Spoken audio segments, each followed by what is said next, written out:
Entonces, para usted, ¿cuáles son las fases más importantes por las que atraviesa el conflicto?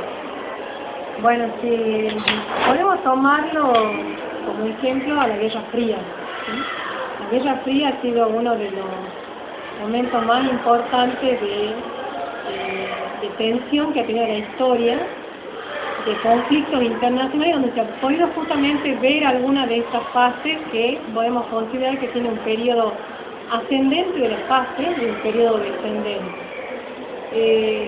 Por ejemplo, en un momento de tensión puede haber sido la crisis de los misiles en Cuba. Entonces, se plantea a partir del momento de mucha tensión entre dos bloques o dentro de este sistema bipolar en el que estaba planteado un Estados Unidos fuerte bajo un régimen capitalista y un Estado como la Unión Soviética bajo un régimen comunista, donde ambos buscaban de alguna manera, por sus intereses, posicionarse en el resto del mundo.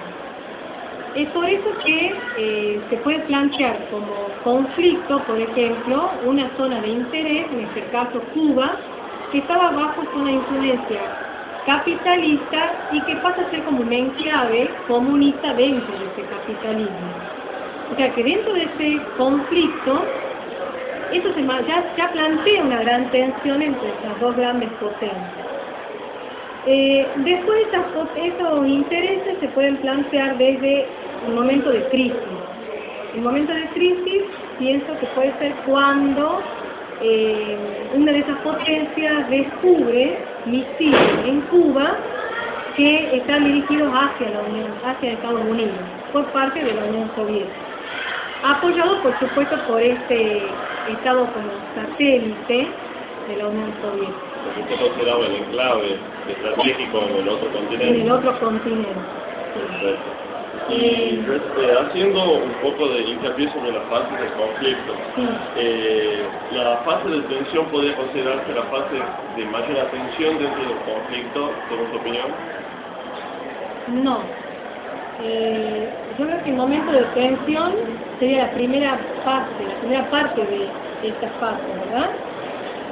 Después otra que es el momento que se plantea la crisis en sí, cuando ya el otro Estado, que se ve de alguna manera afectado, tiene conocimiento real y tiene, digamos, una toma de conciencia de que el otro Estado es un enemigo, un peligro para su Estado, ¿sí? Y después tendríamos otra fase que podrían ser el preconflicto, o sea, ver cómo esos estados buscan la manera de demostrarle al otro su poderío, como para persuadirlo de alguna manera.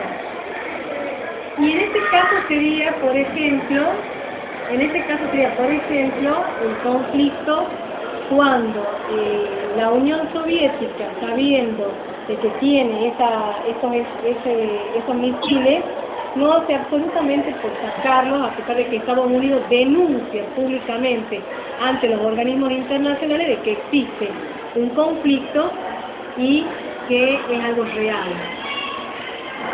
Frente a esto, digamos, esto plantea un momento para mí ya de mayor tensión, porque hay que buscar una salida por el lado del conflicto bélico o por las relaciones internacionales. Acá creo que entran en juego como algo muy importante las relaciones internacionales. A ver cómo se maneja este juego de, digamos, de fuerzas entre ambos estados, entre ambas potencias, a ver quién sale mejor posicionado después del planteo de los conflictos. Perfecto. Concluyendo la entrevista, nos gustaría saber si hay algo en los conflictos actuales, tomando como partida del siglo XXI, se da toda esta fase del conflicto bien definida o en el análisis que se realizan los especialistas, los politólogos, los analistas internacionales, tienen que buscar un poco más, analizar, recabar más el conflicto antes de definir bien esta fase, o ya los conflictos del siglo XXI ya la tienen bien definida. Tomando por ejemplo el caso de Irak, el caso de Afganistán, comparándolo con casos como Vietnam y lo que usted decía de la Guerra Fría y la crisis de los misiles en Cuba.